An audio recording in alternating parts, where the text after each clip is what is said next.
tout ici. Barberie, déjà vu, knockout, je crois. Bon, je vais prendre le GPS, je crois. Ouais. On n'est pas capable de lire une vraie carte. Une caravane et 4 gars au Canada. Bienvenue chez nous, gang de cons. On va voir Caroline Descostes, qui est chroniqueuse culinaire, notamment à Radio-Canada, chez nos collègues. Elle va nous apprendre à faire une recette typique de Québec. Le pudding chômeur. Parce qu'il n'y a pas que la poutine dans la vie.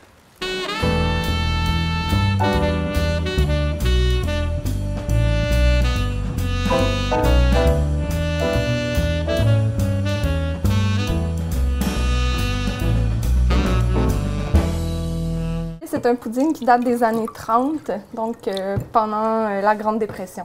Tout simplement, c'est un pudding que les femmes au foyer, les mères de famille faisaient pour réconforter leur homme qui avait perdu leur emploi. C'est bête comme ça. On est très On est mauvais. hein, vraiment. En cuisine? Ouais. OK. Désolé. Fanta, ça va? Tu transpires pas trop? Je suis à l'aise. Ça se voit? En plus, j'ai simplifié la recette, je saute 2 étapes. Mon Dieu qu'il est lent.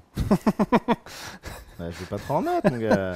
C'est bien, là. C'est bon, tu veux que j'aille 5 partir au minutes, lavage? c'est bon? Puis... Ok, c'est bon. Non, remplis. Donc tu as mis Encore 4 un peu. minutes pour verser du sucre dans une tasse. Ouais, 4 minutes, on est plus dans les 2 minutes 30, c'est dur. Oui, Je sais pas, tu m'avais dit je suis nul en cuisine, mais... Voilà. c'est bon. OK. Je pense que je vais m'occuper du beurre parce que... On fera un résumé, on fera tout ça. Attends, Là, ça a l'air un peu dégueulasse comme ça, là, mais on va ajouter de la farine, vous allez voir, ça va changer de look. Donc si tu invites pour la première fois ta copine à manger chez toi, t'as envie de l'impressionner et qu'à la fin tu lui fais un pudding chômeur, c'est pas terrible. Là, ça risque de rater un peu, c'est pas très séduisant. Ça fait un peu maman, en fait. C'est comme le plat des mamans. La cassonade avec de l'eau et de la crème. Et on étend la pâte. Je dois recouvrir tout le plat. Ouais, plus ou moins. Tu sais, c'est un pudding chômeur, là. Je veux dire, on n'est pas dans une compétition pour meilleur ouvrier de France, là. Ça tombe bien. Même si ça sera un petit peu laid, là. Donc là, on verse délicatement. Ah, si c'est Le délicat, je sirop. peux le faire. Ça, je Oui. suis excellent. Oui, c'est ça. Magie! Ah, ça, c'est dingue. C'est génial, hein? 35 à 40 minutes.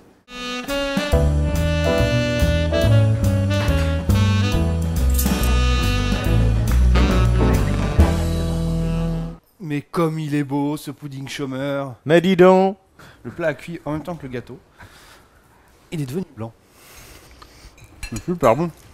Oui, on sent que par contre c'est lourd. Et comme tu disais, c'est pour l'hiver. Il y a des jeunes chefs québécois là, qui ont la vingtaine, la trentaine, puis qui repensent justement ces influences-là, puis qui utilisent des produits du Québec, donc des épices boréales par exemple, les petits fruits du Québec, le gibier, puis qui sont en train de transformer cette cuisine-là pour en faire une espèce de nouvelle cuisine québécoise. Bon, bah, quand on a fini de manger, on se passe, quand on lance les invités, on va la fleur. Bon, ouais, salut, merci beaucoup, hein. Very Road Trip sur la 3.